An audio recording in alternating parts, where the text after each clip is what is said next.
Yes, Mr. Shoskelson. Thank you, Chair. Good afternoon. And good afternoon, Mr. Mokgotsi. Good afternoon, Commissioners. Thank you. Thank you so much. Mr. Mokgotsi, there was a point in your testimony yesterday where you actually addressed topics beyond your statement. And you spoke, if I took it down right, about your theory of misdirection. Was it misdirection? That's correct. And because not in the statement, I just want to clarify that I understood what you were saying in this regard. So I'm going to set out my understanding of your evidence, and I just want you to call me up if I haven't got it right. Your basic thesis, as I see it, is that the July speech of General Mkhwanazi was a misdirection tactic. It was designed to divert attention from other things. I see you nodding. Can you just say yes for the record? Yes, that's correct. That's correct. And if I understood you correctly, the two main things that General Mkhwanazi wanted to divert attention away from were both linked to his friend and colleague, General Khumalo. The first was the problems with the PKTT allegedly being used to fight political battles in KwaZulu-Natal. And the second was to do with corruption and crime intelligence. That's correct. So I want to take each of these topics separately and just see if I understand your proposition correctly. In relation to what you say about the PKTT being used to fight political battles in KZN, you gave some evidence about the PKTT allegedly victimizing Prince Simakadi in the royal family dispute. That's correct. And here I just need some clarity, because I did understand you to suggest that the PKTT was being used to fight former Minister Cele's battles in KZN ANC politics, and that the Crime Intelligence Division was being mobilized for this purpose. And at least that's what I understood you to have in mind when you referred to the WhatsApp message about the Sindiso Magaqa case in your chats with Mr. Matlala. Yes, but it should be properly contextualized in the sense that about Brigitte Mabandla, it should not be noted as I said, it is him using it for political scores in the KZN, not necessarily former Minister Cele using the PKTT for political battles in the KZN. That I did not say. So that you didn't, are you suggesting that the PKTT is being used for political scores? Yeah, but mostly by General Mkhwanazi, it is actually used to achieve a different objective from that is actually intended for. And what objective would this be? Let me give you an example. In the case of Cat being arrested, or when the PKTT went to his house, one would imagine, Commissioners, how, because during General Mkhwanazi's statement, he said, not the statement, when he had a press conference, he said the PKTT was in Gauteng to assist in some of the cases. And amongst that, and out of the blue, then I don't know how they ended up going to Cat Matlala's house, which you will ask, was Cat Matlala a target, meaning was he one of the suspects, or Cat Matlala, did he fall within their scope of operation, meaning was he also one of the suspects in the sense that it is meant for political killing, task team for political killings, or including councillors and so forth, but was Cat a target because of any wrongdoing? His crime, was it falling under the category of what the PKTT is meant for? Not only that, let me bring another case of the PKTT. You should just see when they should execute just a search and seizure warrant. It was on TVs. they will come with 4 or 5 cars just to come to Brown Mukhosi to fetch 2 phones. Even when they went to General Sibia, they went at night with so many vehicles from KZN. Those cars are KZN vehicles. But if it's a search and seizure, isn't it appropriate to be notified? Look, here's the search and seizure warrant.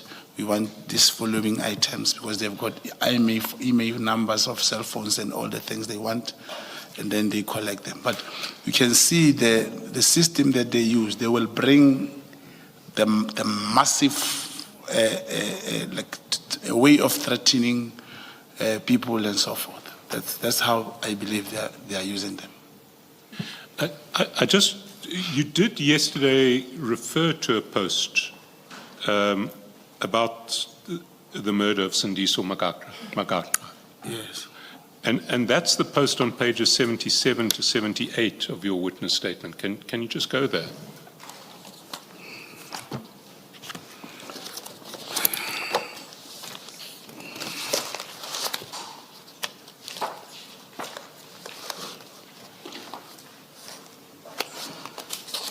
Mr. Chairperson, which bundle? The witness, it's part of the chats. So it's in the, sorry, it's the annexure bundle, not the witness statement bundle.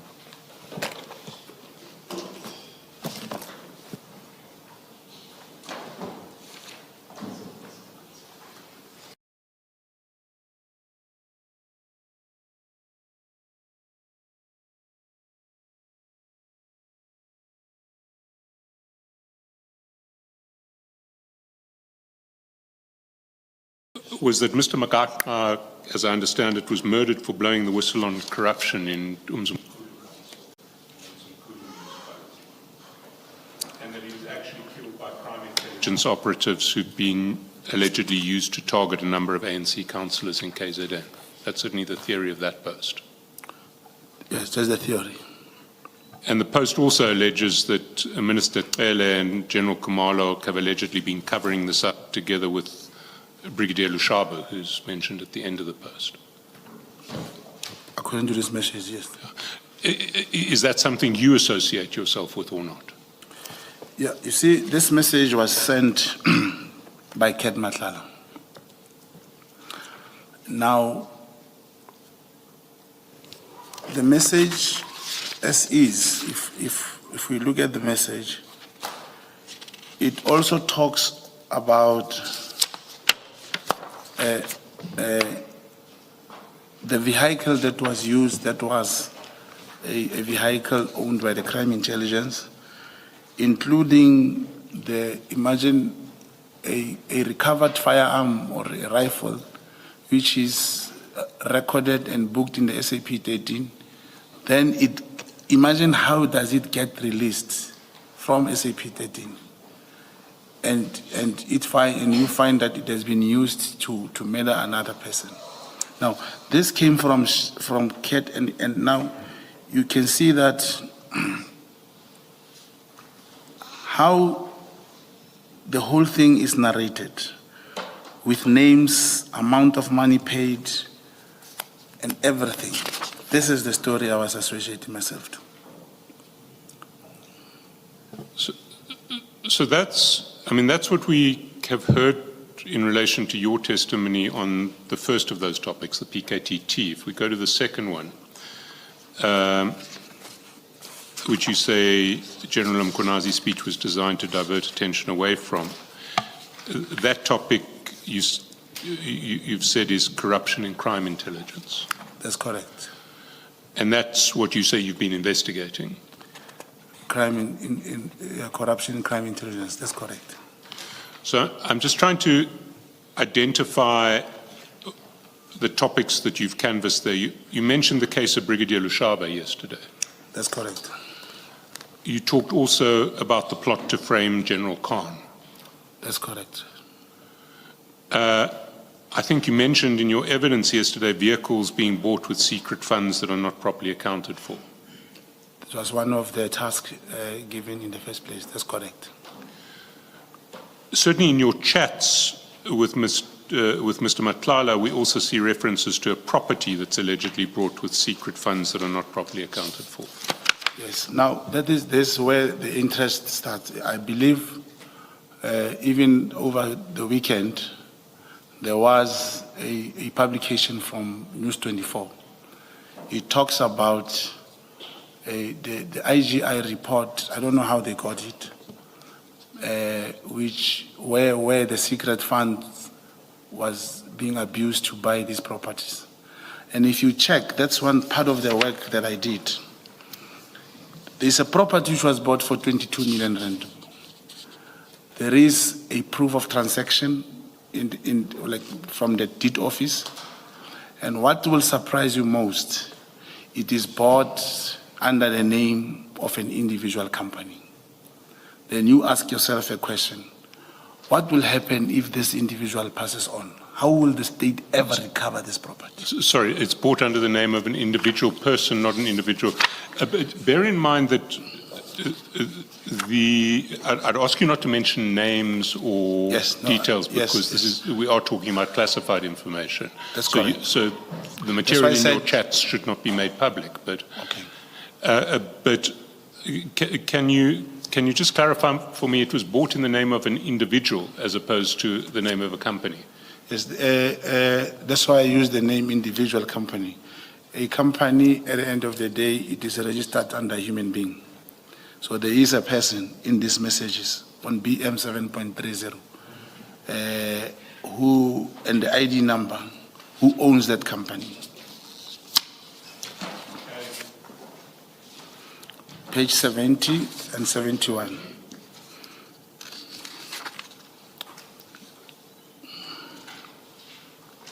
Now,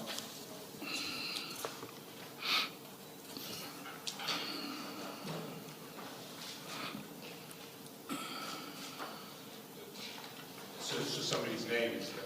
There is somebody's name, and then when you check this, is the address of the property, and whoever who got so lucky to have this property on her name, she even advertised that her spa has moved to this new property, Beauty Spa. And there's also proof of the title deed from the deed office, and the name of the company is also there. When you go to this search of the company, she's the only director. She's not a member of SAPS. She's not even employed in South African Police Service. Yes, but obviously every company will have a director, a person who is a director. But I don't want to get into the details of that at the moment. I understand what your concern is. For present purposes, I just want to try to itemize what you see as the issues of corruption inside crime intelligence that have been the subject of your investigation. We see in your chats also a reference to the allegedly improper appointment of Brigadier Mokwele. That's correct. And we know that that's the subject matter of charges against General Khumalo that were brought by Mr. Fadil Adams. That's correct. And just to add, the same case, which could not be opened in Gauteng, that's how Mr. Fadil Adams opened the case in Cape Town. It could not be investigated. He came to Soweto. It could not be investigated. That's when the Section 27 referral to IDEC came to being. And after that investigation, Major General Khumalo was arrested alone for the first time. He was granted bail. When he got arrested for the second time together with General Khumalo and the others, that's when during the press conference of General Mkhwanazi, he was very furious and did not even tell the public that this man was arrested for another matter. He could not be granted bail. Then he attacked the magistrate to say what kind of a presiding officer who will deny a person who is working in the employment of the state bail, and why would he impose bail conditions that prohibits them from entering crime intelligence offices. Like I said yesterday, that magistrate recused himself from the case.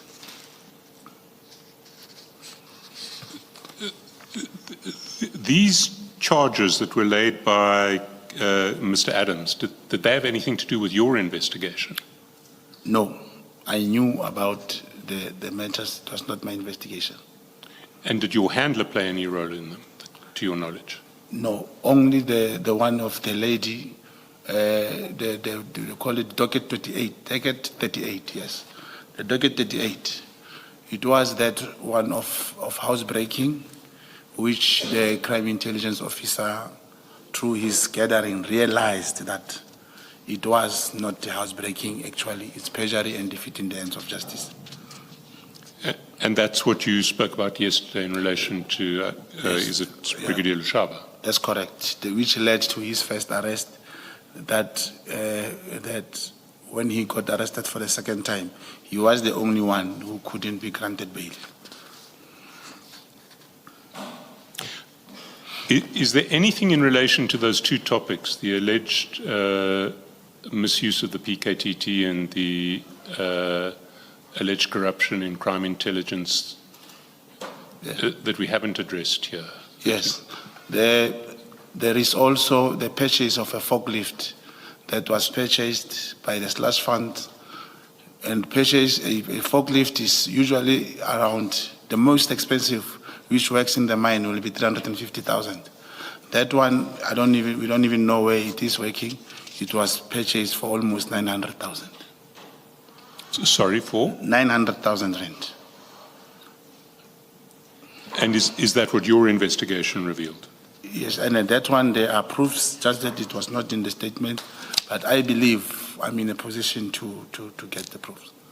And there's another, in relation to the crime intelligence, the corruption we are talking about.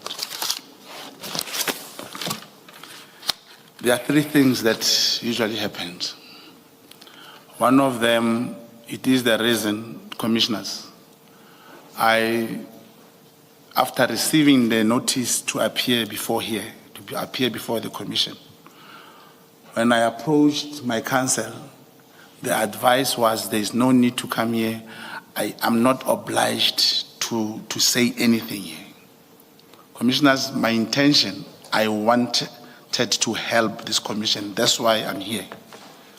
And I'm raising this because I'm going to touch on very, very critical matters, which will also affect me.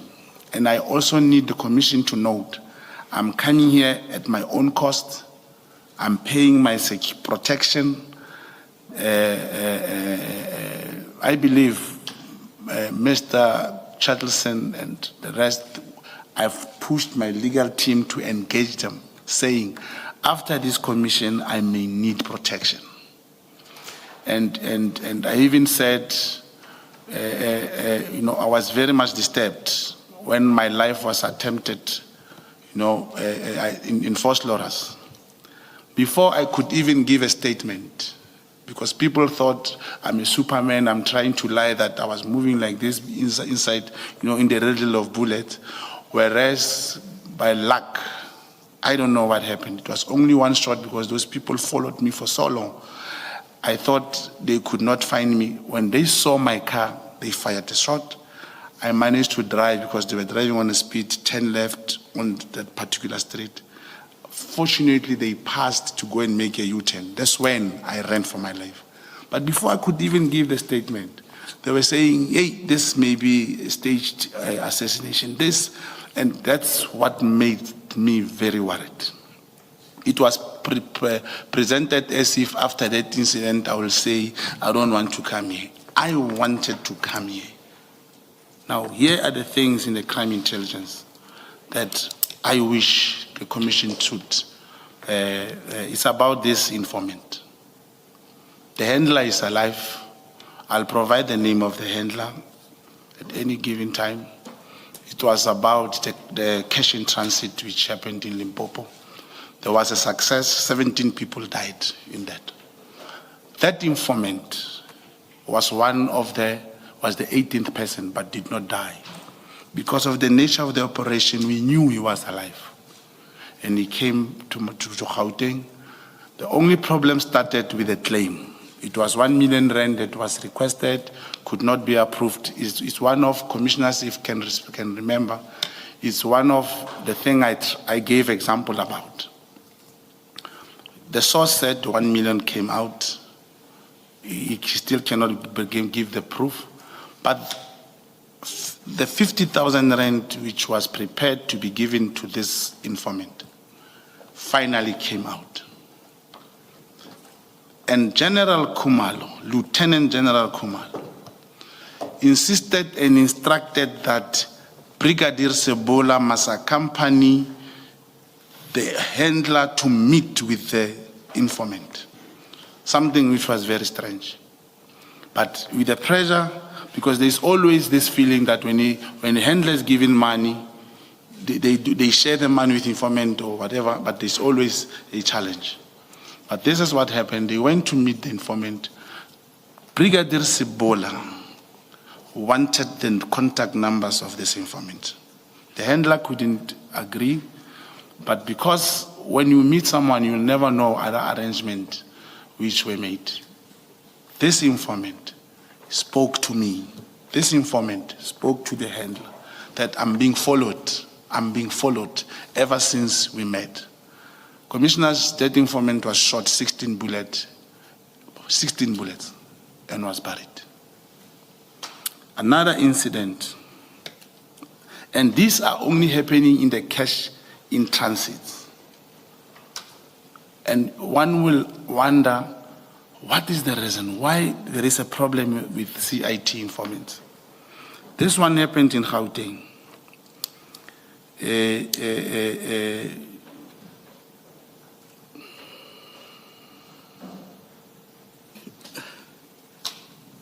Mr. Charles, is that still an answer to your question? I think, Mr. Mokgotsi, we should possibly canvass these issues separately on the basis of a separate statement, because if there is detail that requires investigation, I think that we should do that before we canvass it in open commission. Okay.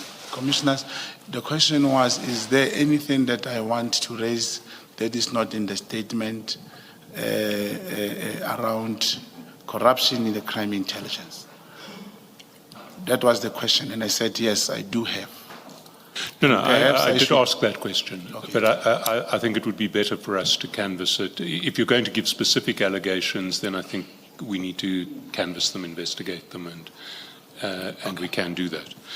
But I want to... Sorry, Mr. Chairperson, may I just... and I accept the way you're going to proceed, and I think that's a correct way to do it. But I would like to raise this. You are mentioning names. You've mentioned Sebola. That's correct. Are you accusing him of anything? And I think in fairness to him, on this very public platform, you should say what it is you're accusing him of, and you have the facts to back it up. Because if you don't have the facts, and if you are not accusing him of anything, you need to say it. I'm not accusing him of anything. I'm saying it is very strange for anyone to accompany the handler. All right, no, to meet the informant. I have to stop you. Okay. I have the answer. You're not accusing him of anything. Okay. Thank you. Thank you, Mr. Chairperson.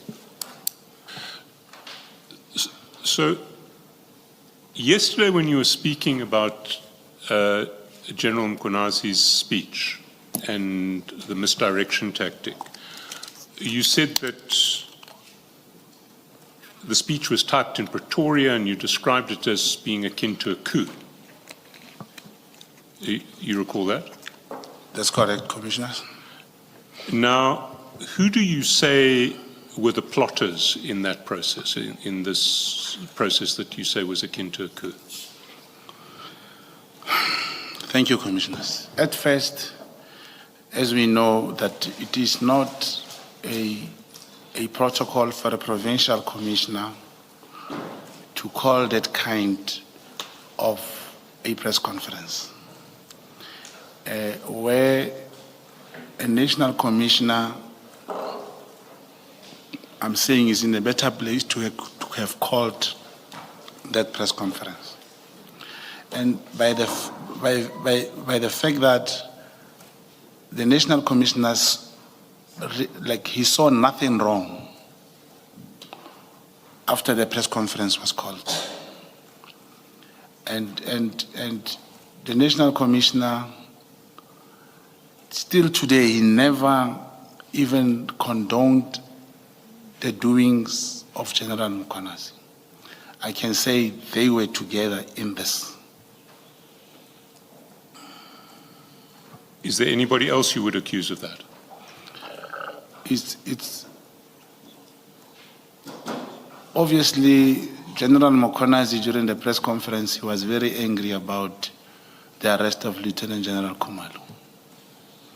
And this term that I feel of this police mafia cartel, I may not be able to know everyone who was involved, but I can assure you General Khumalo, General Mkhwanazi, and General Masamula crafted, orchestrated that press conference.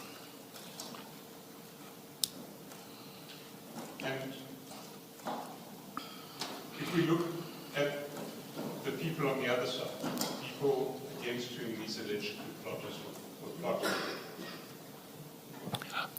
the people on the other side, the people against whom these alleged coup plotters were plotting,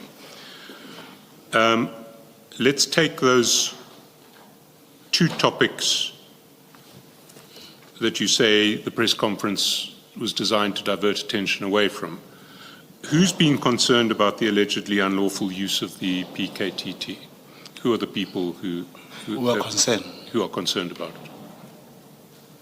One of them was, I even saw Mrs. Mary Haas.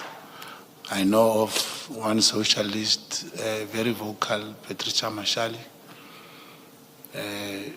And as we speak now, I believe in terms of the law, the letter which Minister Senzo Mchunu issued, it was never contested in any court of law, it was never set aside, but the PKTT still exists.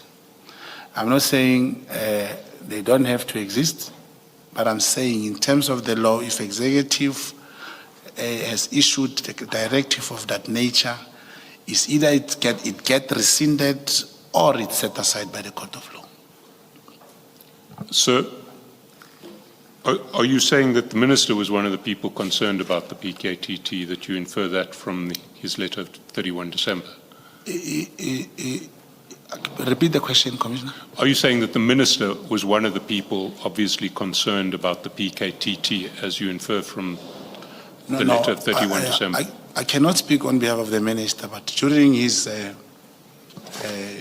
appearance before the ad hoc committee, he did give reasons relating to budgets, and one of Major General was here also.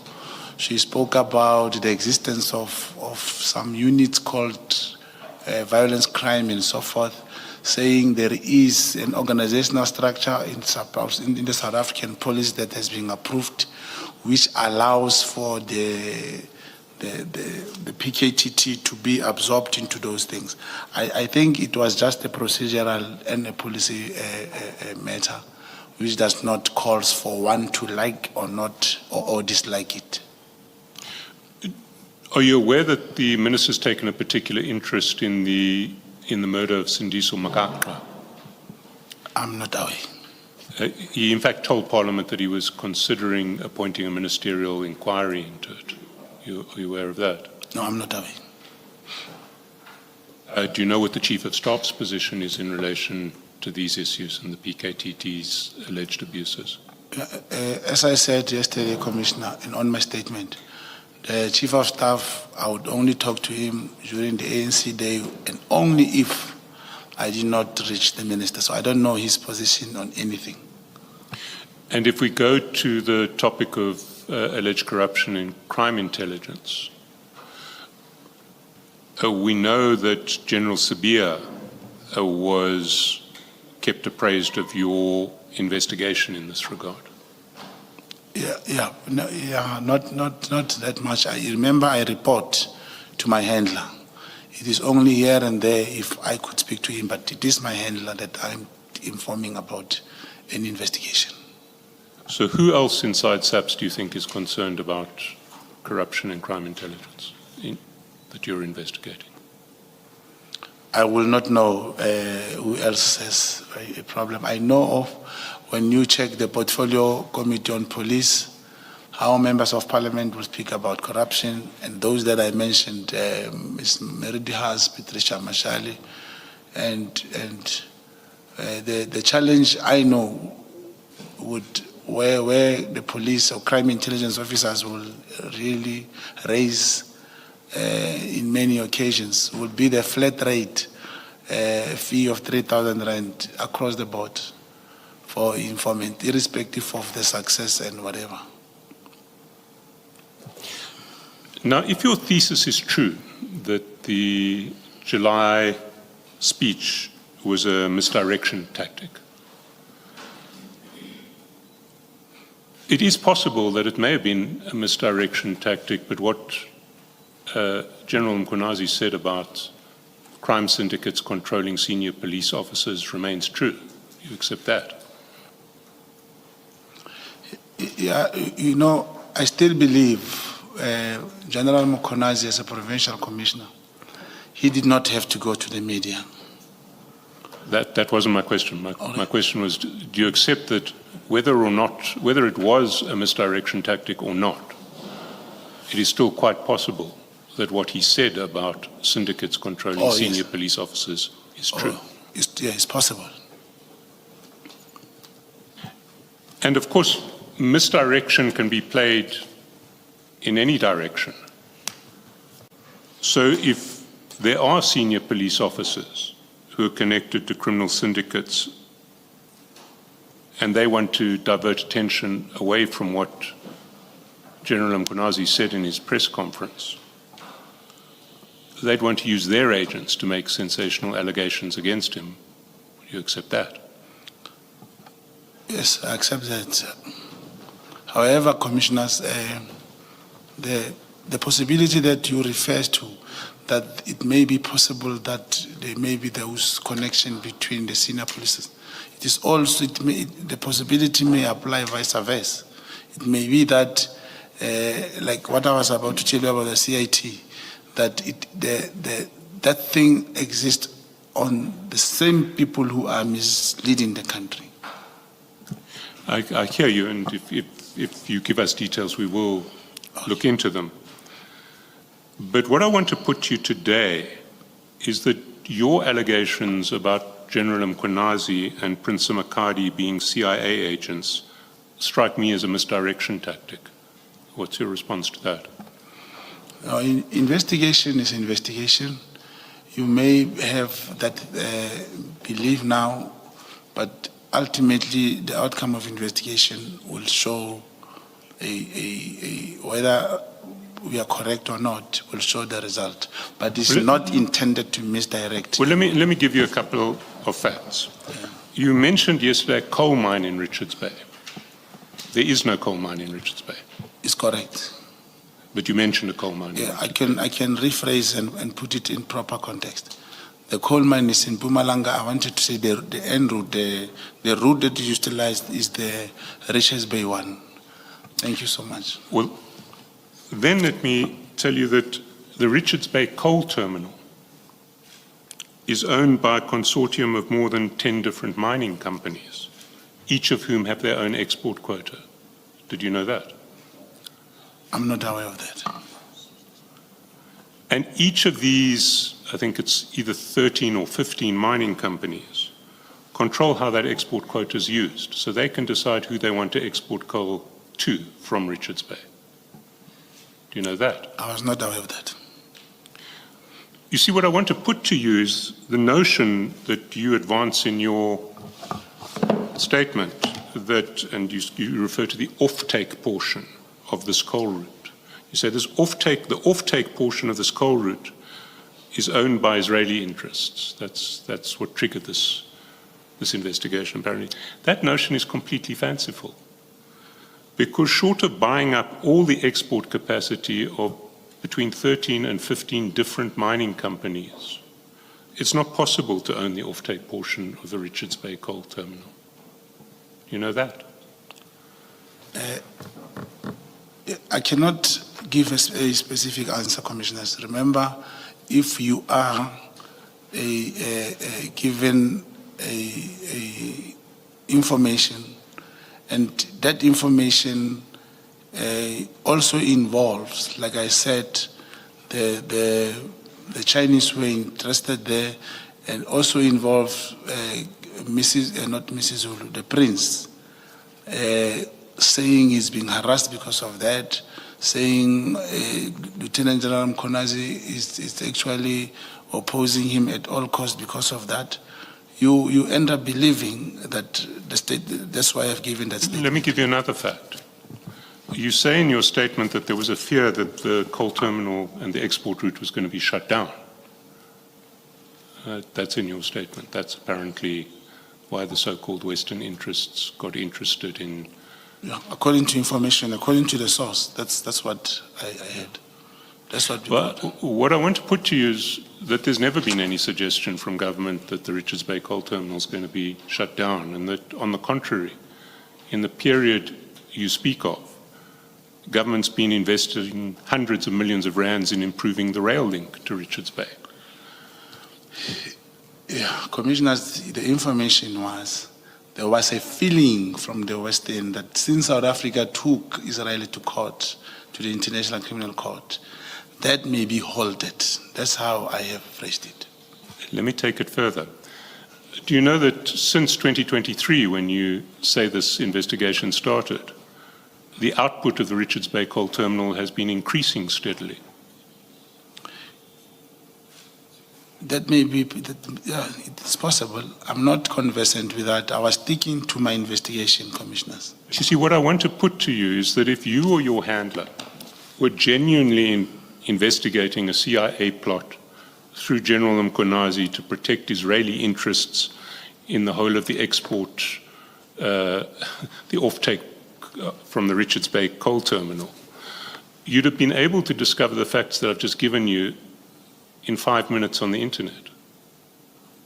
So you really wouldn't have come up with a story which is self-evidently absurd. Commissioners, if whatever senior counsel has been saying comes from the internet, then, investigation doesn't work like that. And I'm disappointed, senior counsel, that with those powerful facts that may be written by someone who has interest, then they are presented before the commission, and I do not know. In fact, whatever that you've been saying, it means, remember what I said in my world, I can put up a website, take my people in 5 days, and give you the opposite of what's written. I want to put to you that if you actually investigated the notion that, one, the Richards Bay coal terminal was under threat of being shut down, that, two, it was controlled by Israeli interests, it would take you less than 5 minutes to realize it was absurd. And I want to put to you that the fact that you didn't take those 5 minutes, you or your handler, to do it, suggests that you weren't actually investigating these allegations. Commissioners, investigation of that kind, we don't go to the internet. You have 5, 6 people here with a board, those that have knowledge showing you what they think, showing you what is happening on the ground, showing you there is kind of a system which is used when you are dealing with that. And I'm saying in my statement, if you check my statement correctly, I'm basing, just like the chairperson said yesterday, he was using a different language about hearsay. A hearsay is tested until, through investigation, until you get the result. It's not that the result will always say, yes, General Mkonazi is a CIA. No, you investigate, you get the outcome, then you rely on what you have. But since we have not got anything, it means what you say will stand, but will not stop us from investigating. So you want to put in issue that the Richards Bay coal terminal is controlled by between more than 10 different mining companies. You're not satisfied that that's the truth? the interest, that's the truth, according to what you say. I'm not sure, I don't know. But when you talk of Western interest, commissioners, there is a term called this white monopoly capital. It's a different thing. It's not what you see, having 10 companies, having 5, 6, they will say black people, CEOs. That's not the case. When you talk of a particular business interest in the size of that business, it's not what you see on the internet. It's not what you see. Well, what I do want to put to you is that the suggestion that General Mkhwanazi and Prince Makadi are CIA operatives working to protect Israeli interests in Richard Bay coal. Is it not King Mrs. Zulu?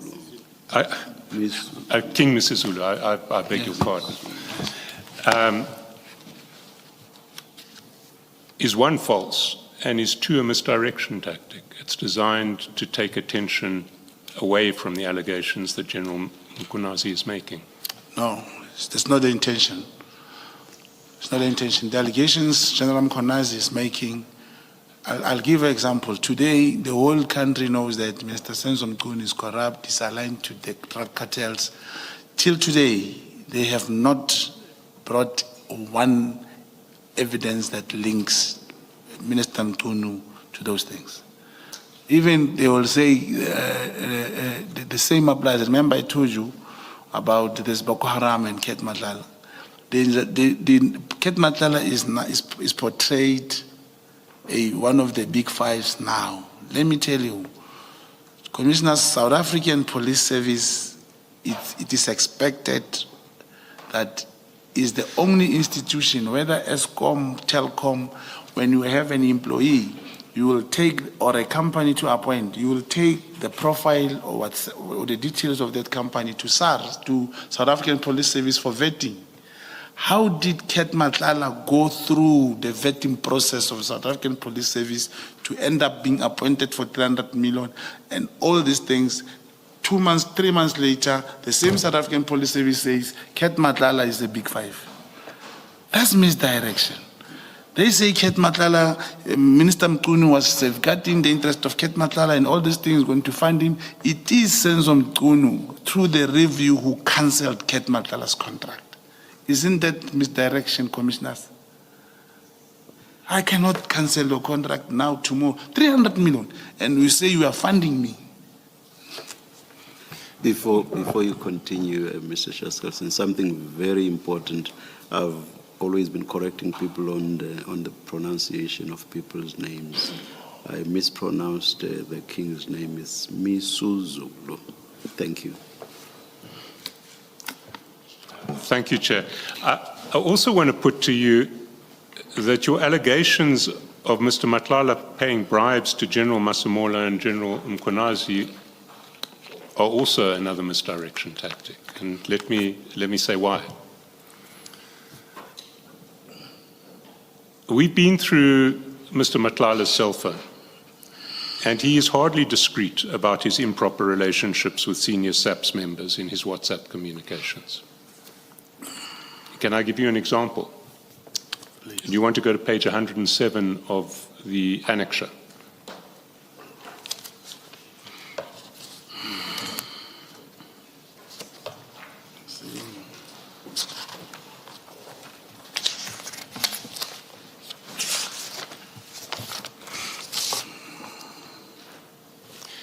We'll come back to this exchange a little bit later, but I'm sure you remember it. It's relating to the witness who said he was being pressurized to change his story to falsely implicate General Khan.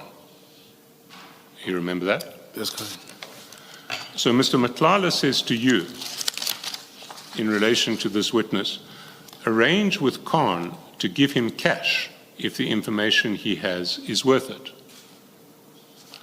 So Mr. Matlala is indicating to you that General Khan, in his view, would be willing to pay a witness to give evidence that suits General Khan.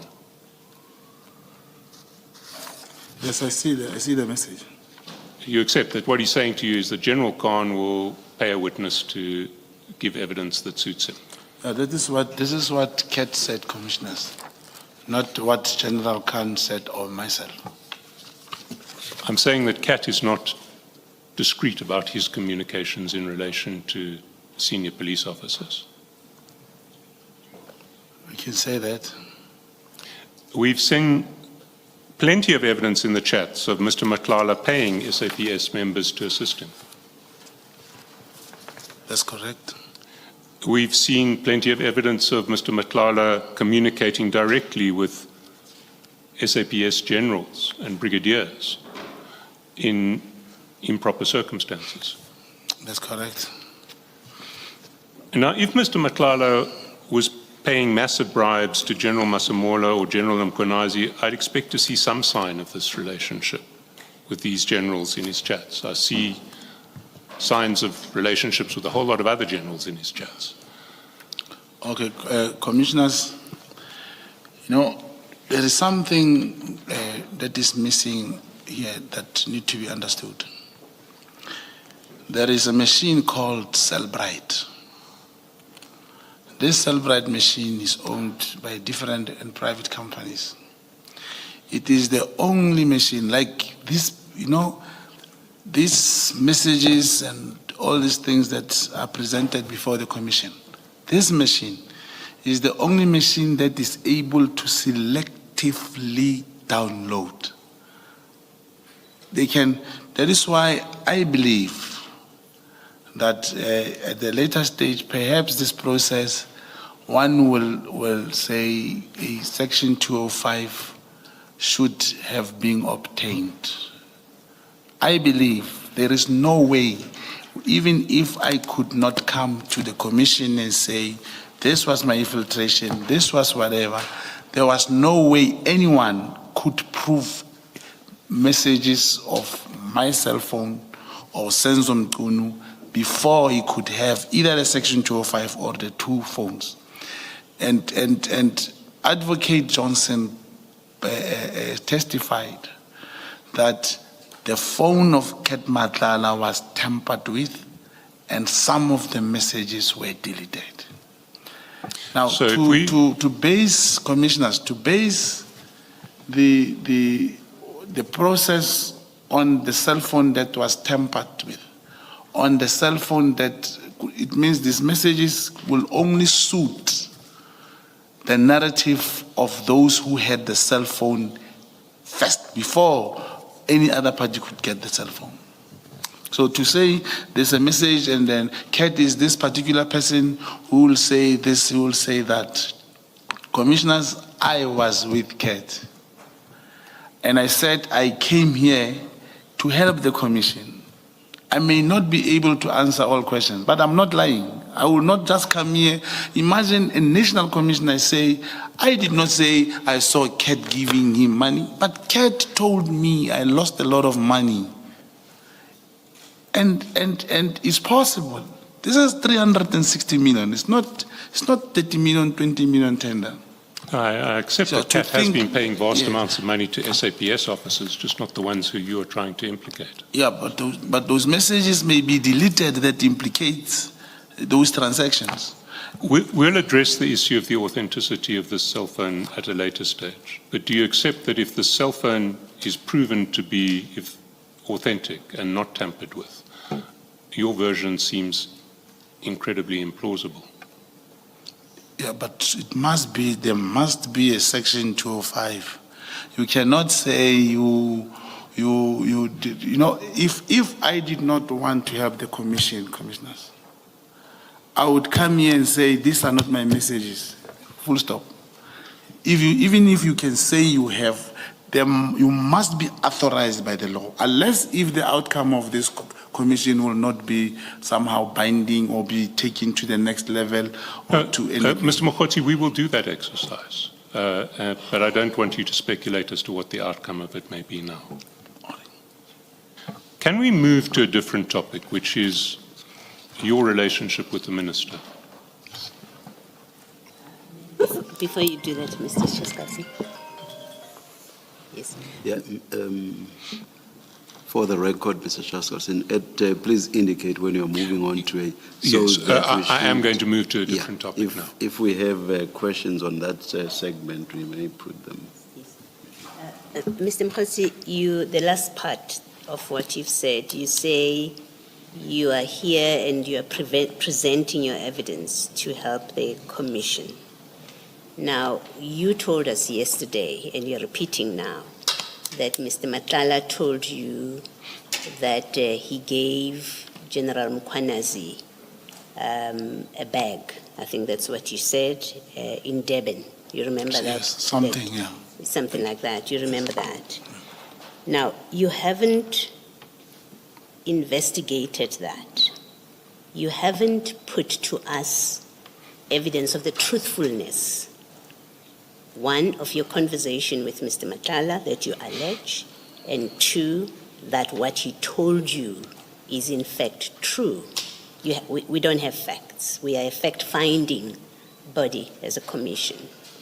You've made that allegation. How do you figure that helps the commission in executing its mandate?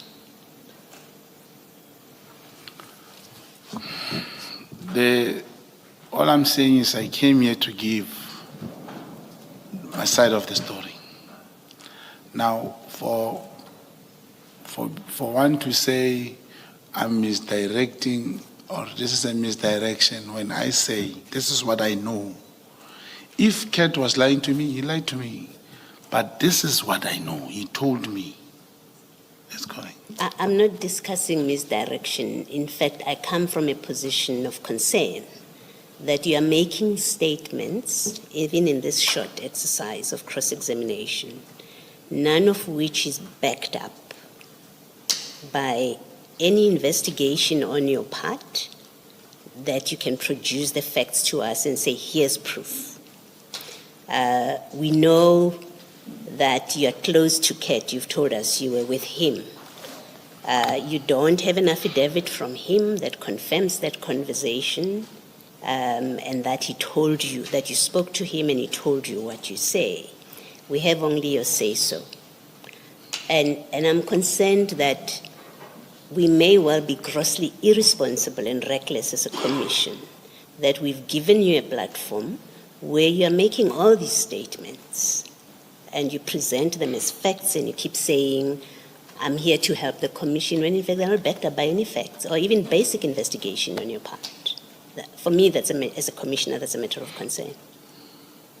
Do you accept that you're making statements that you are, for whatever reason, you're not backing them up with facts, even just this little bit about payments to Mkhwanazi and to Masim, to General Cele? It's not backed up by facts. You accept that? I accept that, Commissioner. And you accept that's not helpful to the commission if we don't have facts from you?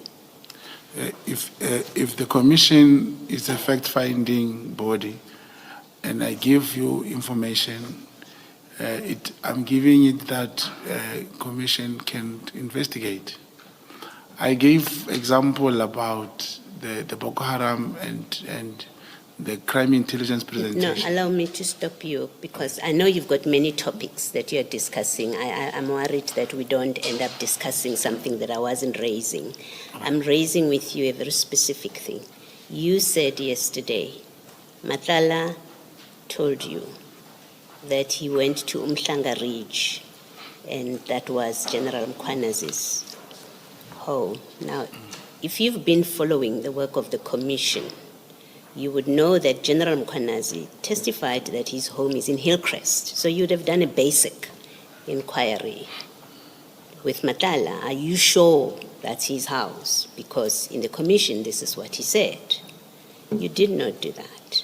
And then you come here, you don't interrogate him, but you come here and then you put it out there that payments were made at his house, or something was given to him at his house, and these allegations were made at his house in Umhlanga Ridge, and there's simply no evidence from you to back up those allegations.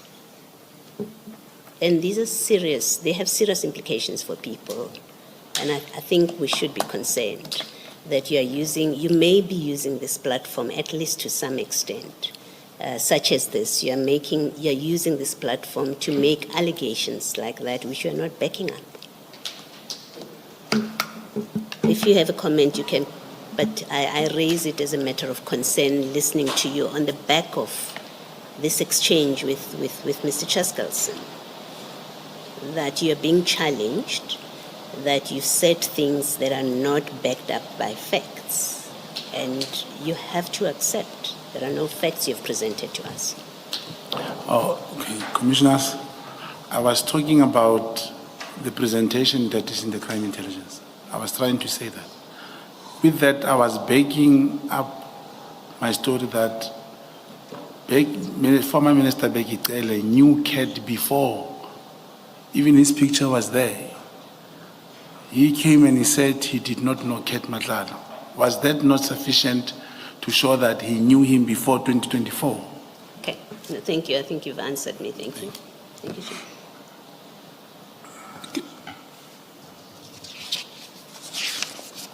Can we move quickly to deal with your relationship with the minister? You're on record publicly as saying that you ran the branding campaign for the minister when he was running for Secretary General for the ANC in 2017. Is that correct? Yeah, in my province, that's correct. In your province? Yes. So you've known the minister since at least 2017? That's correct. And you have a direct line to the minister. Your evidence yesterday was that you only call the chief of staff when you can't get to the minister directly. That's correct. And we saw multiple signal chats that you had with the minister over the period December, January 2024, 2025. That's correct. And the minister was calling you on several occasions, not you calling the minister. As people knowing each other is possible. That's correct.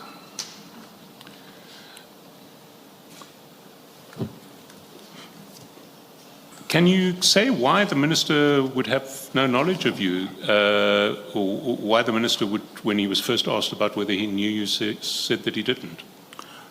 I don't know why he said that, for a fact, except the answer that I'll give you what he said to me.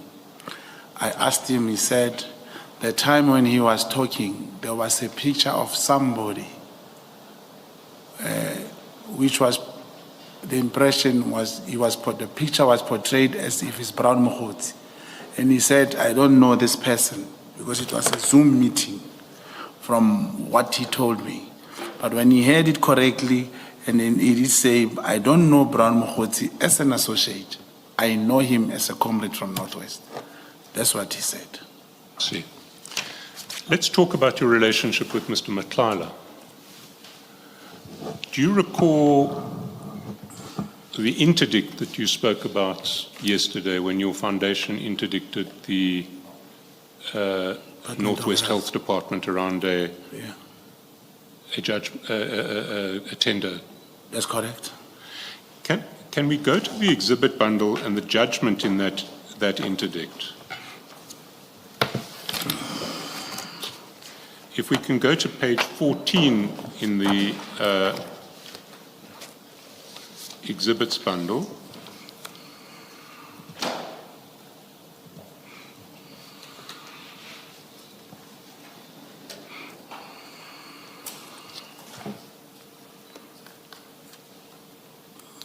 And I just want to get a chronology of this interdict out. So the judgment starts on page 13 of the bundle, and the applicant is the Brown Mohoti Foundation. That's correct. And did you depose to all of the affidavits in this case as the named member of the foundation? Yes, I did, after being given the authority by the board. I am not a member or a director of the Brown Mohoti Foundation. It is named after me. It is the board would take a decision to say who can depose an affidavit. In this case, it was myself. Both founding and replying? That's correct. So we see that the matter was heard for the first time on the 15th of September in paragraph 2 on page 14, and then postponed to 22 September for the respondents to file their answering affidavits. And in paragraph 4 on page 14, we see that the order was delivered on the 26th of September. So the hearing would presumably have been on the 26th of September. Is that correct? That's correct. And if we go down to the bottom on page 29, we see that the attorneys for the foundation were Tau Matsumela attorneys. That's correct. Sorry, page 28.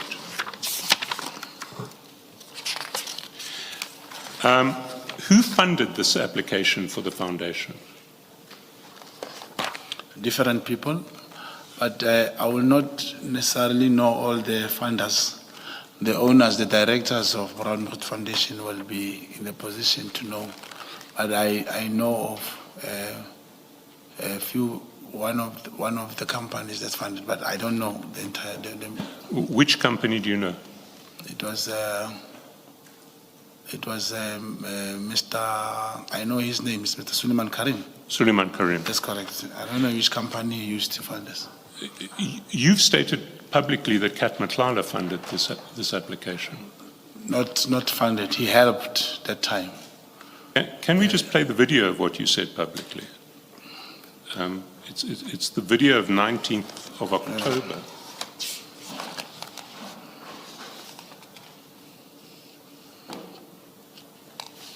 And Chair, we should give this an exhibit number because it's not in the paper bundle.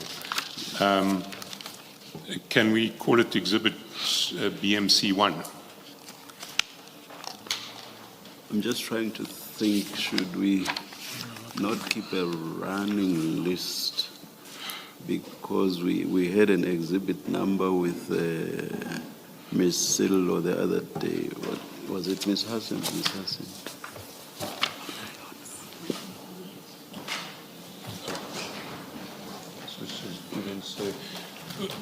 Apparently our exhibits are numbered CJ, and we've got to CJ. Maybe CJ to avoid- C50, it's recorded in the file, apparently. Oh, all right. CJ C50. Thank you.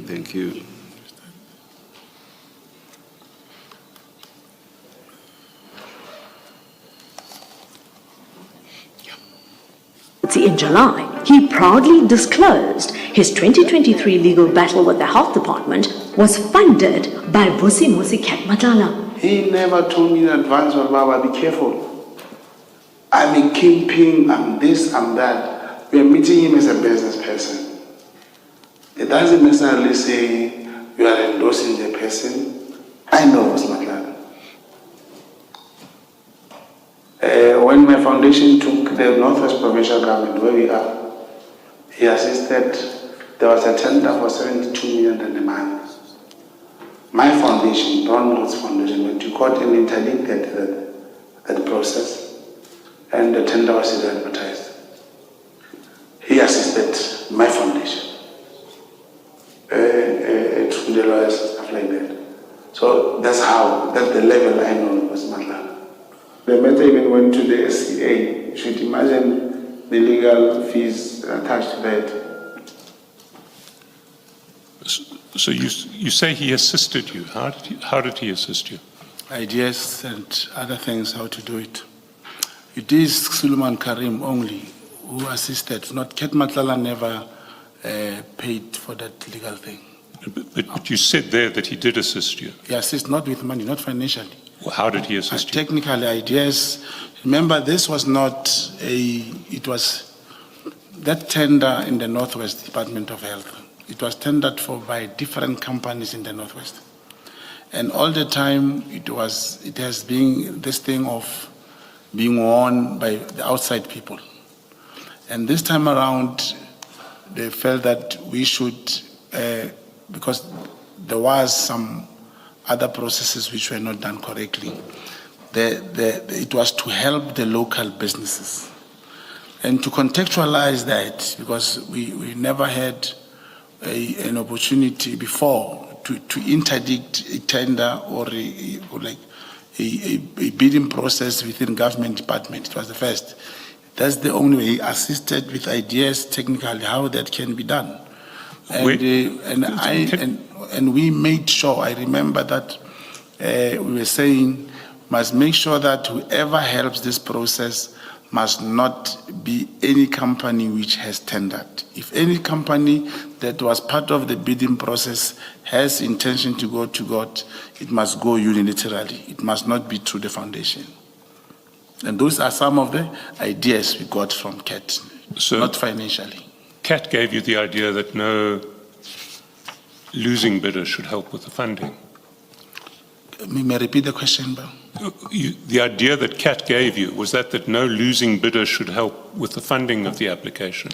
He was coming very clear that, look, if you are a Section 21, if you are acting in the public interest, you can't have whoever tendered being part of the application. If companies or whoever who has bidded wants to go to court, must go without without the foundation. So he only he helped us with ideas, not financially. Not financially. No. And other ideas that he gave you? That's all. That's the only idea? Yes. But you saw fit to mention that as assistance when you were interviewed in October this year. That's correct. That's my work. There was no way I could just go there and say, forget, we were talking about CAT. And CAT is my project. I cannot just go there and pretend as if I now forget my work. I never said he gave me money because I know who funded that thing. It's not Cat Matlala. But according to your statement, CAT became your project, I think you said, March, April 2024. Yes, that's correct, on the tender. Yes. But you knew CAT already. That's from correct. The year before. You even asked me, the question was asked yesterday, Commissioner, that did you have CAT's number? I said yes. It should be noted, Commissioner, I spoke about Boko Haram of 2018. So that's a different thing. It shows there was that stage way back that this CAT has been in the limelight. So you knew CAT was John Wick? That's the presentation that was given to show who John Wick was.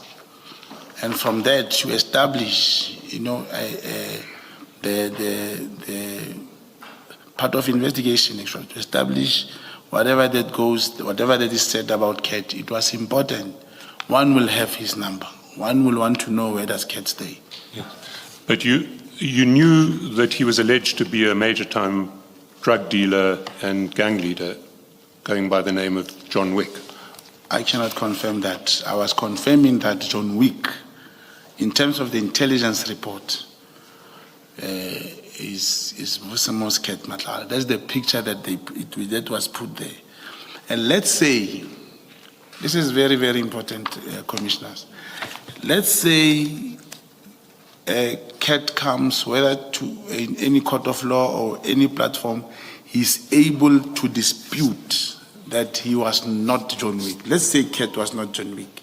The point that I was trying to make is the picture that was placed on the intelligence report, it was that of CAT, and his name was written CAT underneath and John Wick. So I was trying to say, former Minister Brigitte Mabandla must have remembered this face when he met him for the first time in 2024. But surely by the same reasoning, you must have remembered this face and this name when someone comes to offer you assistance in how your foundation should bring a public interest application.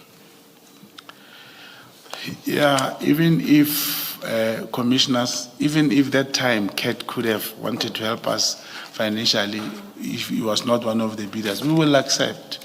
I cannot say I did not know him or I did not, there was no way we could work with him. All I'm saying is he was able to help, to give us idea, to help us to take this thing forward. You'll realize in the same application, commissioners, it was re-advertised, it went to the CA, and the foundation did not proceed. Then it was re-advertised. You will realize that the same thing happened. The foundation did not participate on the second leg of this court application. Private companies were involved. Who introduced you to CAT to give you assistance in this foundation application? In 2023. That one. It was not a direct thing that someone is bringing CAT to come and advise.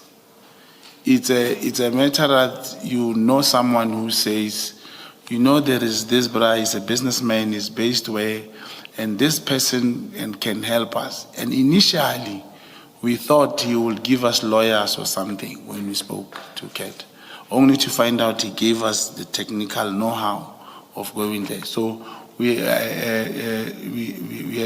I had his numbers. I could call him that time, but that time in specifically, I called him to assist us with the tender. So you were the one who made the contact with CAT? That's correct. And you had his numbers. This was before you'd met General Sibia? Yes, not the one that came from General Sibia.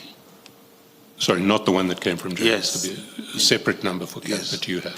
That's correct.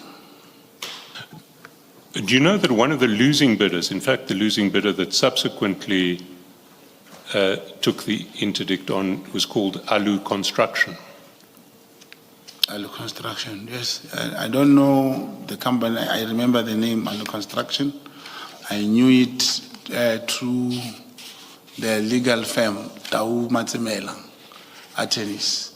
When they went to court, he told me that there were people, they said they saw me representing your foundation, and they also want to pursue a similar exercise. Their name is Alu. That's what happened. So they went to the same attorneys, Talmat. And that's correct, Commissioner. I asked them how. Now, why did they come to you? He said maybe they felt that he knew the process and the case better because he was involved in the case before. And do you know that Alu Construction are one of the entities in the consortium of Morgan Maumela and Cat Matlala that was awarded a lucrative contract at Tembisa Hospital? I don't know the owner of this Alu, this Morgan Maumela. I saw him on news. Do you accept, if I put it to you, that Alu Construction was one of the entities in the consortium of Maumela and Matlala that won the contract at Tembisa Hospital? Yes, I saw that on the news. That's correct.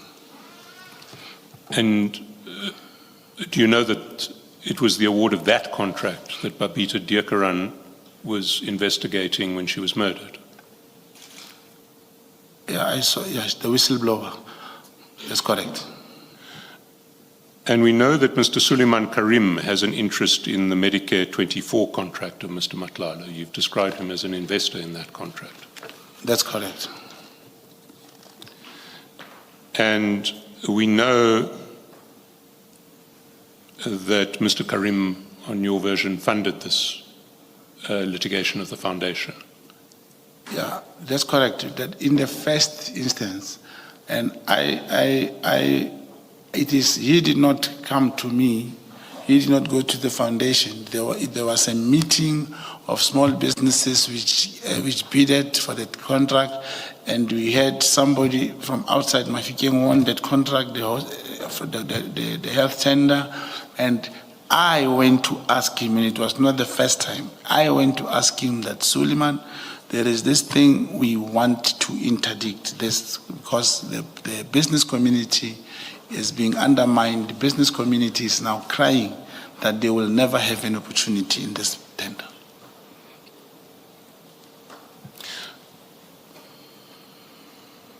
Do you know if Mr. Maumela has any interest in the Medicare 24 contract that you've been investigating? I don't know. If I were to put it to you that the chats between Mr. Maumela and Mr. Matlala suggest very strongly that he has that interest, what would you say to that? It's what you saw. I cannot say anything about that. I cannot say anything between their chats. So you, in your investigations into this contract, which was apparently your tasking at Crime Intelligence, weren't able to establish who Mr. Matlala's partners in the contract were? I've not yet reached that stage, and even where we are, it is not because of investigation. Whoever was likely to see that message happened to come across that they are working together. I did not know that they were working together. Can we look at the money flows in relation to this interdict? If you go to the exhibit bundle at page 2,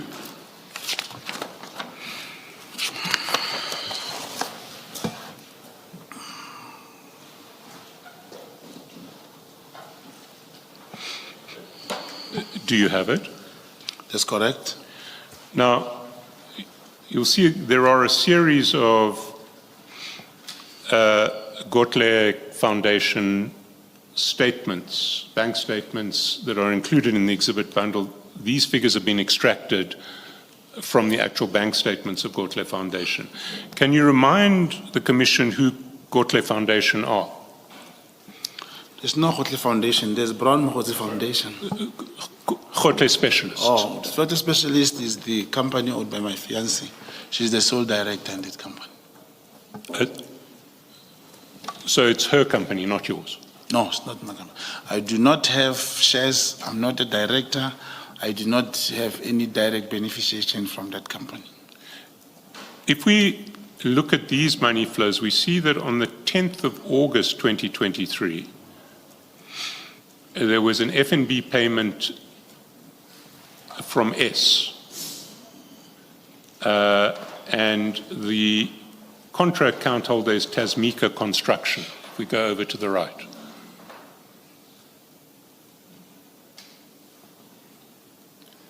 And the amount was 100,000. In fact, there were two amounts of 100,000 on the same day, the 10th of August 2023. We can just keep scrolling so that we see Tasmika Construction.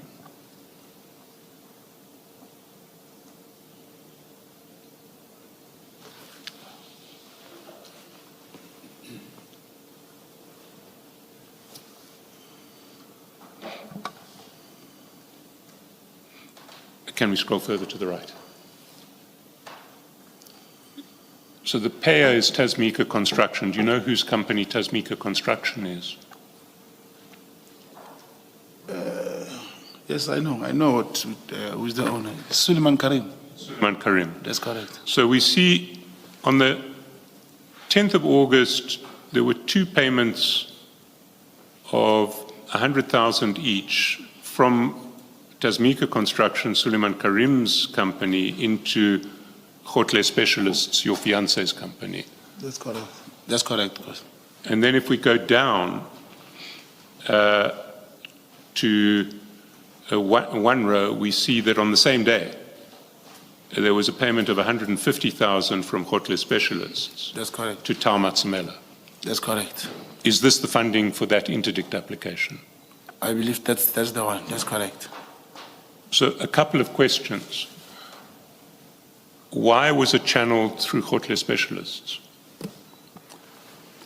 I believe that time, this Brown Horse Foundation did not have the bank account had some problem.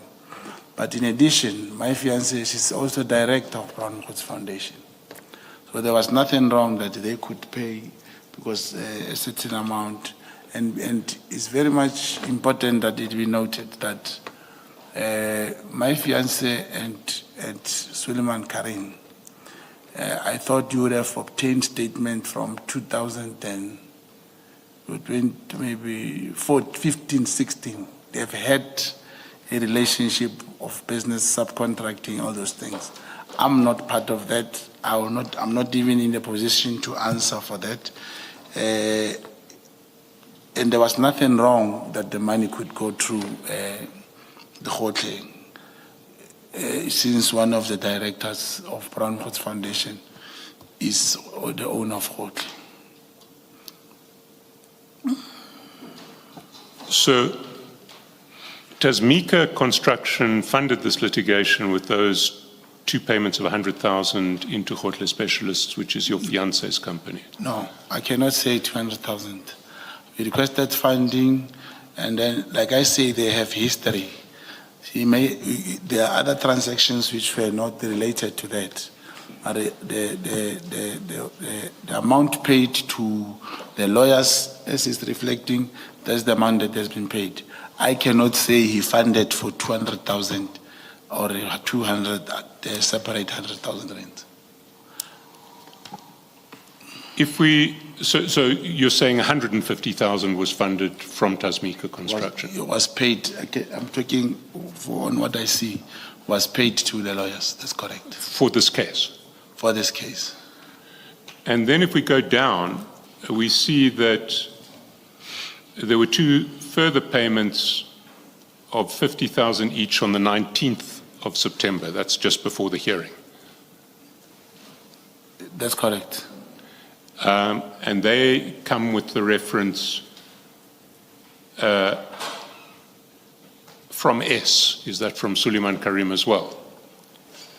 That's correct. That's correct, Commissioner. And those two payments seem to fund a 70,000 payment to Tau Matsamela from Khotle on the same day. You see, on the part of funding and how much was paid to the lawyers and stuff, I believe it will be very much fair and appropriate for the Commission to direct either its communication to the director of Khotle, because I cannot speak on their behalf. And I went through this, I saw a lot of bank statements. I can honestly confirm now to the Commission that I will not be in a position to talk on behalf of these finances. Perhaps the Commission, if find it more important, could inform Khotle and get their auditors to bring their books and stuff like that. Are you suggesting that you have no control over Khotle at all? I'm not suggesting it's a fact. I don't have any beneficiation from Khotle. Do you get paid money by Khotle? I don't get paid money by Khotle. This is my fiance. You can go through, if you check the statement, you'll always see some references, brown. It may be an error on a what you call a bank app, but the bank accounts where the money goes does not come to me. It's not my bank account.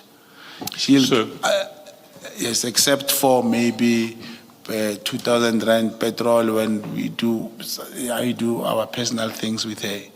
But I do not control Khotle. I'm not the director of Khotle. I don't benefit from Khotle. And the Brown Woods Foundation, I don't benefit from it. I'm not the director. Mr. Mokgotsi, we've extracted the payments to Brown coming out of Khotle. Correct. There's an amount in excess of 3 million rands in transactions that say payments to Brown. That's correct. How do you account for that? I cannot account for that, commissioners. The moment you see, you can check even on Tasmika or what is this? Tasmika plant. You will see they are having references. That's page 5. Tasmika and page 6. You see, from there, from the 25, it's loan. You know, I don't know these references, but factually, there's no way this man can, or whoever can borrow without any way that person is paying back. It's because on the app, cell phone app, banking app, you'll always have a reference, and when you pay, it always say brown. But those monies do not come. There's no, except for maybe e-wallet or something, 1,000. There's no any amount more than 3,000 rand that ever came.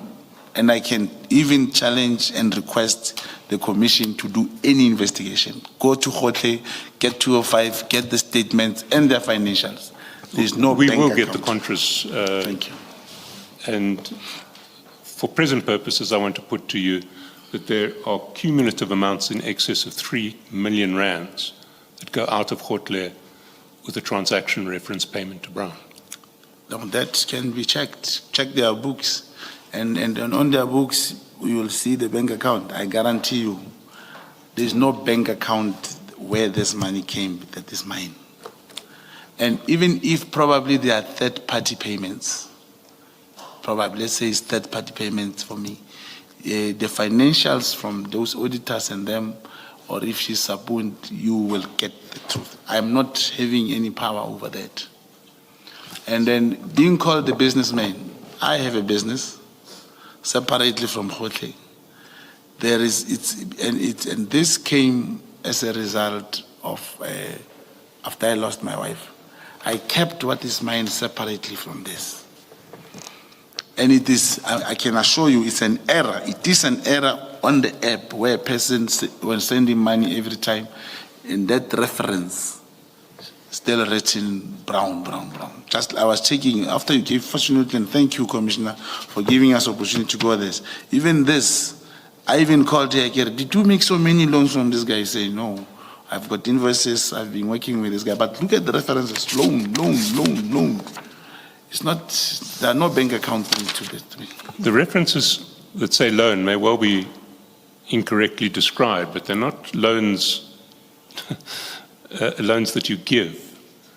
There are monies advanced from Ziggy Investments, which is another one of Mr. Karim's companies, to That's Khotle. correct. But, So you wouldn't know whether Ziggy is lending that money or not. I will not know. But logically, how can, like you can check on page 5, there is SSSSS, then there is PMT, then SS, then is loan. You can see this person kept, is an error on the app. He just kept that reference SSSS. Yes, but the reference stays with the account number. So the reference is linked to the account number to which the money is paid. Probably, I'm not sure. So the reference that says payment to Brown is Yes. linked to the account number to which the payment to Brown is made. Thank you. Then commissioners, let me request that the investigation should be done. We get the books from Khotle and the auditors and those bank accounts. And I'm acceding. You see, I said, except for maybe 1,000, 2,000 for the e-wallets or petrol, because I do live there. You've done this exercise. Which payments from Khotle that say payment to Brown do you say are payments to Brown? I did not.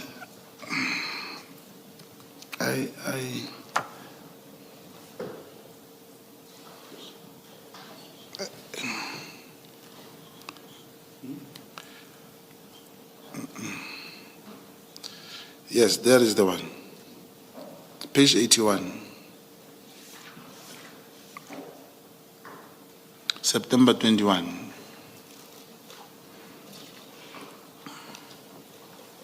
Sent 07298497779. 1,000 rand. 1.1. Those transactions of e-wallets, because even my bank account is not linked to Khotle.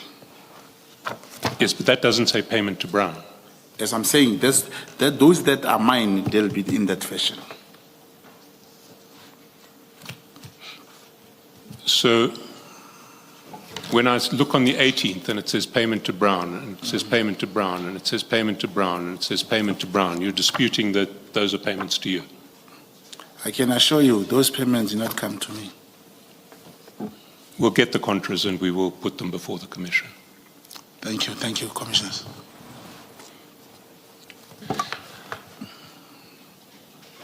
If we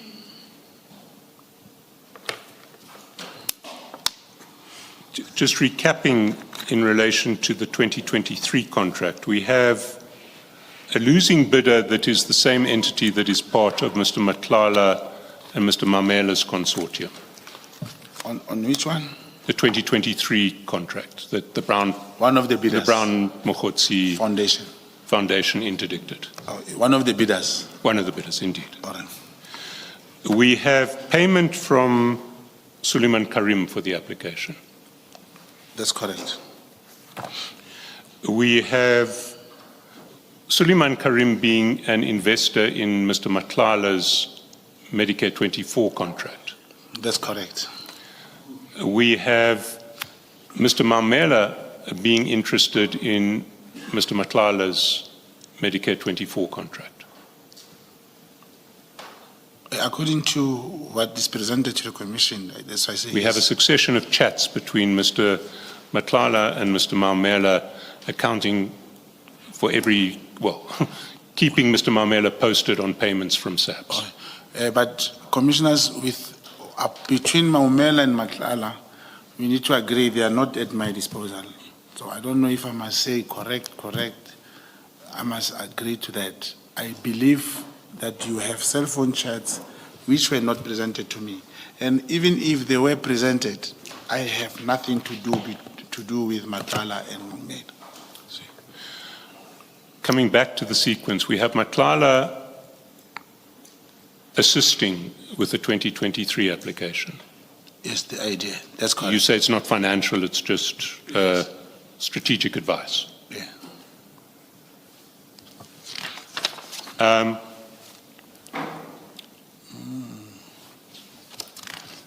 Can I take you to a point,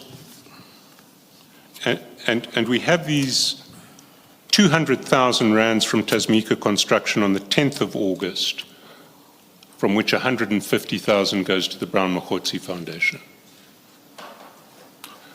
That's correct.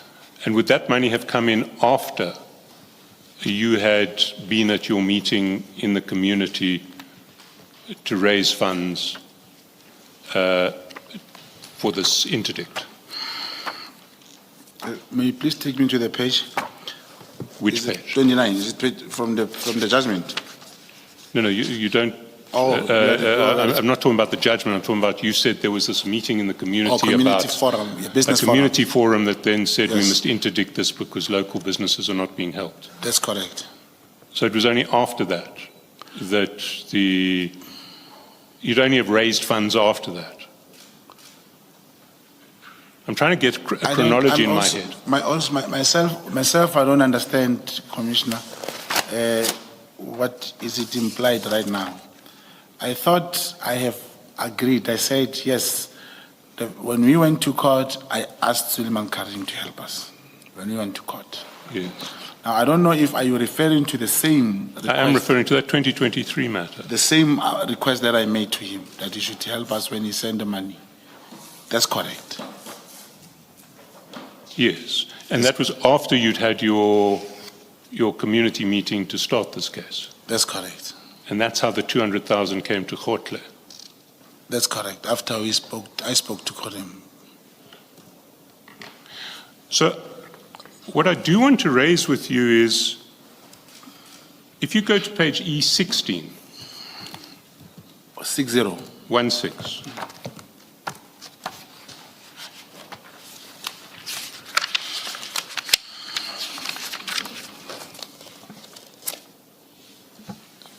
paragraph 9. Do you have it? Underneath. At the bottom of the page. Yes, both the first and second respondent. Both the first and second respondents argued that the application lacked urgency, saying that the applicant did nothing after it received the tender letter on 11 August 2023 and only approached this court on urgency on 15 September 2023. The applicant contended it made a mistake in its founding papers regarding the dates, and the month of September and not August is when the applicant was notified by the whistleblower about the tender. It received the tender letter during September, it approached the legal representatives during September, court papers were drafted during September, and the urgent application was instituted during September. So, if I can explain what's happening there. You launched this application on the 15th of September, your foundation. That's correct? That's correct. In a founding affidavit that you signed. That's correct. The respondent said, in your founding affidavit, you mentioned that you received the tender letter on 11 August, which means you've delayed for over a month, and it's not urgent, it's self-created urgency. That's what we were, that's what was confronting you. Correct, correct, Commissioner. Then in paragraph 10, in correcting the error regarding the month, the applicant in its answering affidavit, it should be the replying affidavit, says, and this again was an affidavit that you deposed to, I apologize to the Honourable Court for the heading before paragraph 22, which reads events of 13 August 2023. In the affidavit I deposed to on 15 September, this was a typing error and was intended to read events of 13 September 2023. I further apologize to the Honourable Court for the referral to the date of 13 August 2023 as appears in paragraph 22 of the affidavit. This was a typing error. It was intended to read 13 September 2023. And then all of the August dates are apologized for and it is said September. Then the judge concludes at paragraph 11, based on the following observations regarding the dates leading up to the adjudication of the application on 15 September, it's in my view highly improbable that the applicant received such an important piece of information in the form of a tender letter, consulted with legal representatives, did everything that it takes to cause the matter to be ripe for hearing by the 14th of August, and thereafter decided to bury his intentions of approaching this court until a month later. Given the chronology of events as they occurred, it's my view highly probable that the events under 22 to 25 occurred in the month of September, not August. So what you were telling the court is that you only got the tender letter and you only went to lawyers in September, not in August. That's what you said in your replying affidavit. That's correct. But if we look at the money flows, you'd already had your community meeting, taken a decision to go to lawyers, advanced 150,000 to lawyers by the 10th of August. That's correct.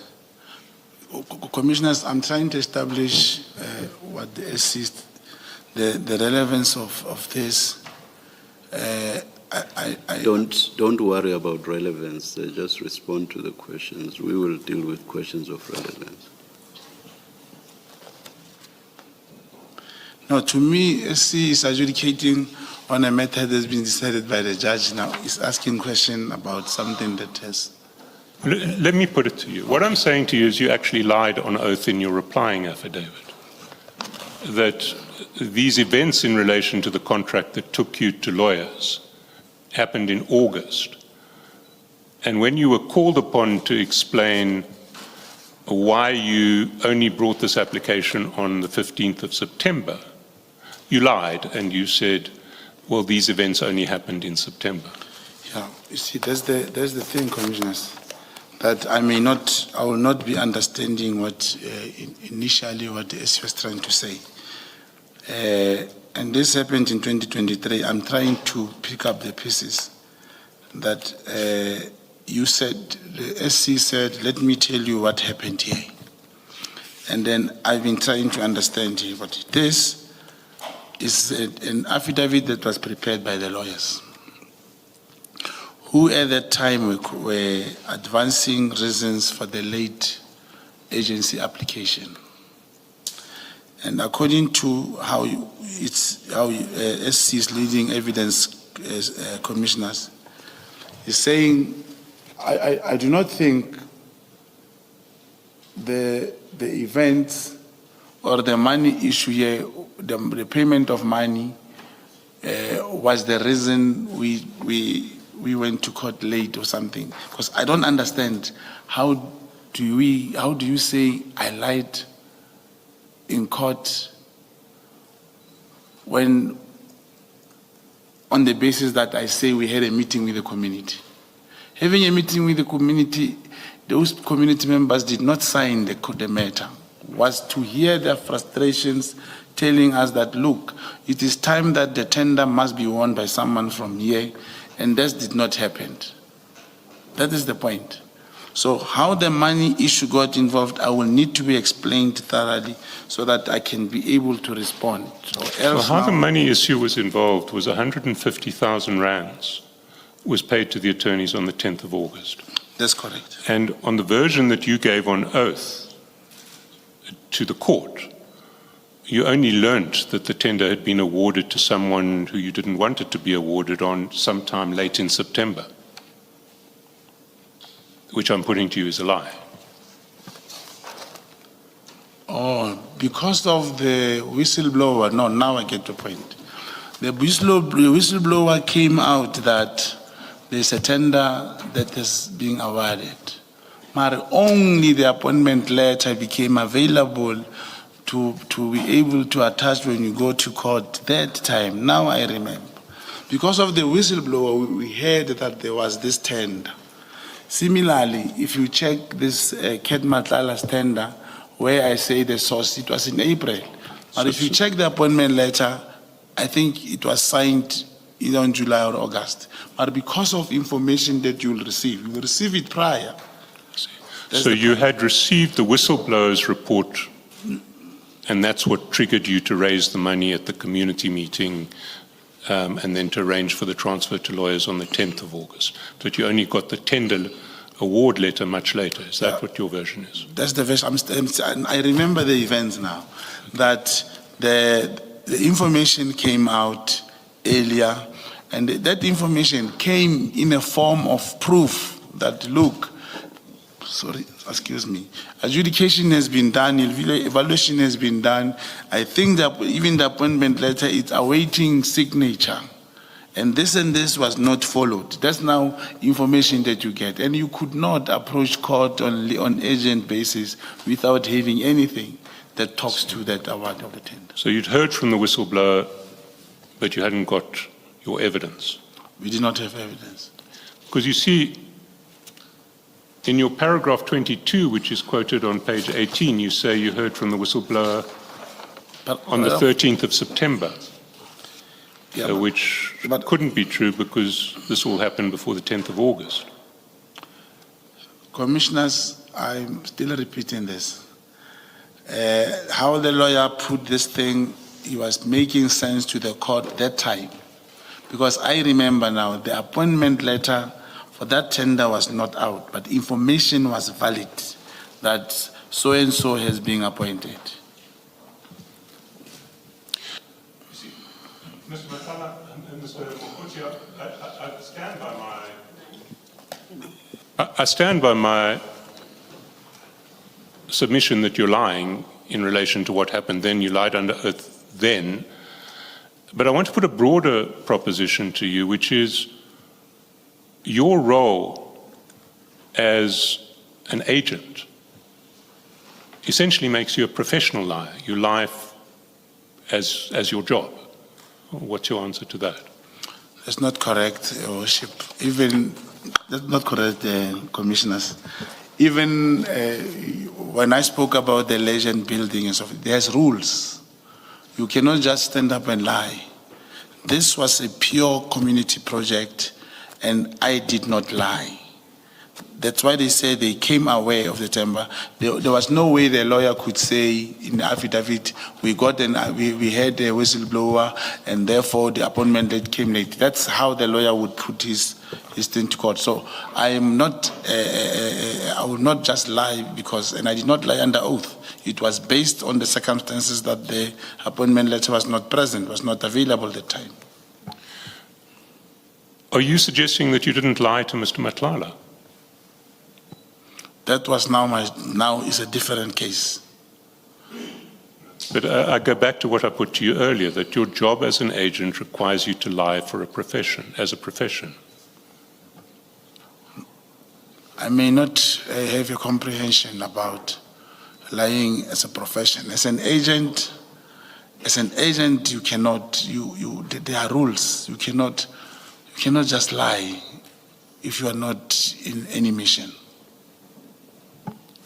And is it a rule of being an agent that you can't lie under oath? And any matter that is conducted under oath, no one is allowed to lie. Can I take you to exhibit bundle page 43?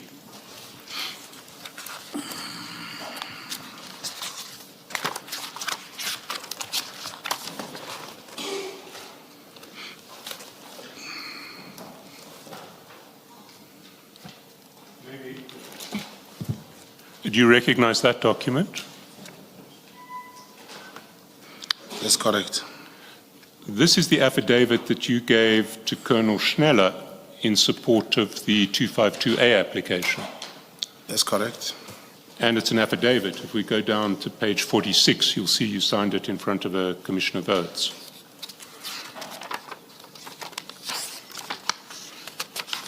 That's correct. Can we see what you say in paragraph 1 of that affidavit? I can see 100% what is Do you want to written. read it? That I'm an adult male employed in government with the Office of Minister of Police. Sorry, I just didn't get the... That I'm an adult male employed in government within the Office of the Minister of Police. Is that true? It's not true. I have, indeed, even yesterday immediately, I did raise this with the lawyers, that when I introduced myself to Lieutenant Snell, I never told him I'm an agent. And indeed, if you check what I was doing there, he was going to ask me, and he asked me indeed, that how can this man ask promotion from you? Who are you? How is that possible? Now that's how this thing, there's the sentence that says, I'm a male employed in the office of the minister. Or else I did not carry the authority to conduct the 252A. So, Mr. Mokgotsi, are you saying that if you need to lie for a purpose relating to your job as an agent, it's okay to lie under oath? It's not okay to lie under oath. You inform immediately. Even if commission can draw attention to this, to the content of this affidavit, where I have requested a verbal, there are other transcripts, where I requested a verbal authority to conduct this operation and being granted, and the content says this person's, the extract, not the transcribed record says this person wants you to talk to the minister that at least he become a colonel. Is there, is recorded. There was no way this can be practical to Lieutenant Schnell to say that man asked me to give him a promotion without putting this. This is part of the work. So you're now saying you did lie under oath by saying that you were employed in government within the office of the Minister of Police. That was false, and you knew it was false, but you thought I needed to do it to enable Lieutenant Colonel Schneller to give me authority under Section 252A. Because I could not tell him that I'm an agent, yes. This was for the purpose of work. So when it's for the purposes of work, you're saying you can lie under oath? The circumstances, commissioners, should allow, like I'm saying, there's no any other example I can give. I'm conducting a 252A hearing. Let me give you another example. Assume your handler said to you, it is very important for the purposes of this commission that you tell the commission that General Mkhwanazi is a CIA agent. And assume you knew that to be false. Would you then be able to come to the commission and say, General Mkhwanazi is a CIA agent because your handler had said, for the operation, it's important for that to happen? Now, those are two different things, commissioners. Why are they different? Coming to the commission, you are here to provide commission with information that can help. The moment you lie, the commission will not be able to arrive at any level of assistance, cannot be assisted. There's no way you can be given instruction to come to a commission to lie. It's impossible. Why? If the intelligence operation demands it, why is it any different from lying under oath in a Section 252A application? Commissioners, if if instruction is to come here and lie, I could rather come here and remain silent. I don't think there's any reasonable agent of the law, agent of the state, who will come and testify in a commission or the court or any court of law and lie. Lying under oath is a crime, and if charged with perjury, you will be, whether you are an agent or you are ever, you cannot I lie. agree with you, it is a crime. Yeah. But you have lied under oath in this affidavit that you gave to Lieutenant Colonel Schneller, which is perjury, is it not? Yes, and Lieutenant Schnell is not the commission. We were executing. I'm saying if this sentence is not part of this, because the content of this affidavit is now, this is what happens. It is reinforced by the recording. The transcripts are attached, where a man says, I want to be promoted to become a colonel. He's saying that. Obviously, a police officer who comes to you, who you come to and say, I need an authorization, this thing must happen now. And remember, when you go to him, you go with a police officer. You go with a police officer who explains to him that this person is going to do a certain process, and this requires what you call authority. Then that is why you will see in the annexures the authority was granted. But this police, the same Colonel Schnell, will not write this affidavit if I say I am Brown Mokhotsi, I'm just a comrade. This man, I promised him a colonel position. The affidavit would not work. So the affidavit had to be granted, including a lie under oath, so that you could proceed with this operation to run the trap involving the officer who was going to implicate General Mkhonazi and General Khumalo. Is that what you're saying? No, it was not intended to implicate General Mkhonazi or General Khumalo. It was implicating whoever who was plotting the dismissal. Whoever who, even if it was Jabu, it should not be mentioned that I went there because I knew this recording is going to implicate General Mkhonazi. No, that was not the case. But that's not what you said in your original witness statement. In your witness statement, you made absolutely clear that you conducted this operation with a view to essentially ultimately prosecuting General Mkhonazi and General Khumalo for defeating the ends of justice. That was the whole purpose of this operation. I'm still saying you are correct. Even if it was not General Mkhonazi, even if it was General Jabu or General Ma, whoever who was involved in a particular intention, that was the purpose of this operation. No, but we're not talking abstract in the air here. At paragraph 36 of your witness statement on page 10, you say, the intention was to employ this person as a Section 204 witness against both Lieutenant Colonel Khumalo, and I think that should be Major General Khumalo, Lieutenant General Khumalo, because you refer to Lieutenant General in paragraph 37, and it was Lieutenant General, not Lieutenant Colonel, and Lieutenant General Mkhonazi, who plotted against Major General Khan with reference to the disciplinary hearing. That's correct, Commissioner. So that was the purpose of it. It was of the operation, yes. The operation was to end up with a conviction against Lieutenant General Khumalo and Lieutenant General Mkhonazi. I'm not disputing that.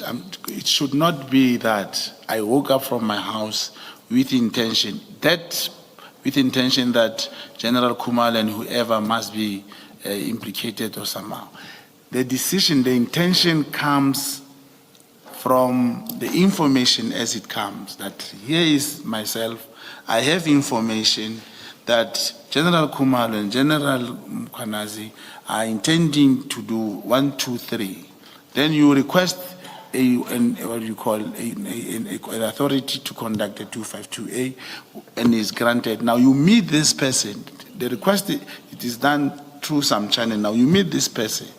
I'm saying, as an agent, I had to mention this, or else, because I was in work, I was during my time of duty, or else it could not be signed.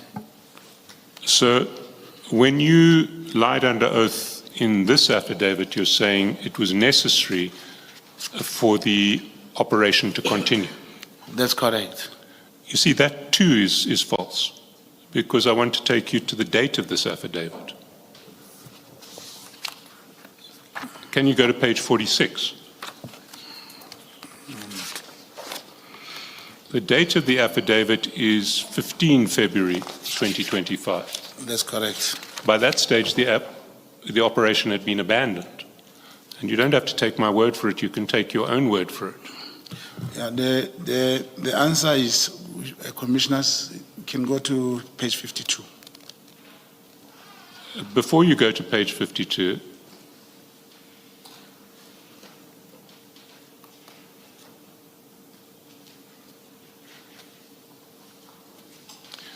go to page 45, the bottom of paragraph 8. Bottom of page 45, paragraph 8. In the main statement. In your affidavit, the one where you say you're employed in the minister's office. Okay. You say, after our meeting, let's start at 7. Due to a family bereavement, I could not meet with, we won't mention the name, until after 13 February. This is the officer who you're going to use against General Kumalo and General Mkhwanazi. I am prepared to assist the DPCI in becoming an agent for that officer to be held accountable for his actions. So now you're going to hold the officer accountable. It's no longer General Mkhwanazi and General Kumalo. I'm also willing to testify at any formal trial that may take place. After our meeting, I had been communicating with the officer via WhatsApp, and at one point, I indicated to him that we should rather drop this arrangement he wants, as there were media releases that have indicated that Mkhwanazi and Kumalo had placed undue pressure on certain witnesses in the DRC to testify in a certain way against Khan. So you'd already decided to drop the operation when you signed this affidavit. Yeah, that's correct, commissioners. And so lying as to your position inside the minister's office had nothing to do with an operation that had to be authorized. That's not correct, commissioners. That's why I was saying, if you check this thing, the date of the, where is the extract? The date of the recording, after it was done and been granted the verbal authority,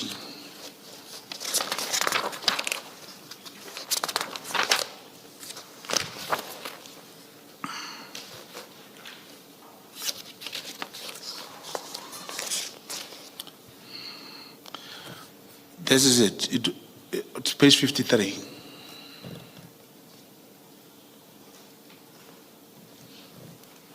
So page 53 is now not an affidavit, it's a transcript of your meeting with the SAPS officer who was going to implicate General Mkhwanazi and General Kumalo, and a DPCI, I think it's a colonel, who's going to assist you with the trap. Commissioners, you see, I think these are the challenges that are there. And that is why it is so difficult in this country. Page 53 shows on the 6th of January 2025. This was, the recording has been done. Sorry, I'm not sure that that's a date. Maybe it may not be. It's extremely unlikely that it's going to be a date, because this conversation took place on the 29th of January. But according to the affidavits, that may just be a reference number. But it's written DPCI Inquiry 06/01/2025. And if SC perhaps believe it's not the date, but still I'm trying to say, when we approached Lieutenant General Colonel Schnell, the recording, the evidence was in my hand, was at our disposal. It is him who was not available. That's why I wanted to take you to page 45.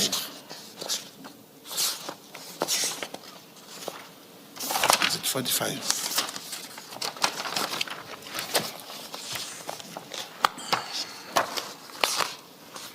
Where the Lieutenant Schnell was not available, and I again had a funeral.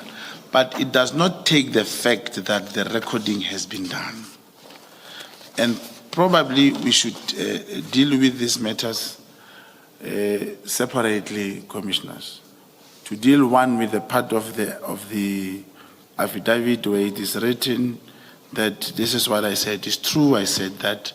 And according to SC, I do not know if the evidence or the evidence that is leading now, is it meant to say we did not record? There is no recording, because the delays. The fact is there was a recording. No, I'm not disputing there was a recording. My proposition to you is that the existence of the recording is irrelevant to the fact that at the time that you lied under oath, the operation had already been abandoned. It was not abandoned. Commissioners, it was not abandoned. The person who had to execute in the DPCI, if he was not available, if you could not find him, it does not mean the operation has been abandoned. The moment when he becomes available, it's a similar thing. When there was a search and seizure, if the police cannot find you, the day they find you, they're going to execute the search and seizure. We had the recording. What was important was to get this Lieutenant Schnell to do this thing for us. And we did it. And I'm saying there was no way this would carry weight if I did not attach this portion. That I say I had to do it, and without it, it wouldn't be valid. It wouldn't really mean anything. Because he would even ask me, how are you going to grant or give this person any position if you are not near the minister? I'm not going to take this part further, because I've made my point about the perjury in the affidavit. But I do want to talk about this trap and this attempt to charge Generals Mkonazi and Kumalo further, because I think it's important to understand the full context of that operation. So, Mr. Chancellor, before you start with that point, and we are adjourning at this stage. Oh, sorry, Chair. It may well be time for the adjournment unless we're going to sit late. Thank you. It's enough. Thank you. Let us adjourn and resume at 9:30 tomorrow. Thank you, Chair.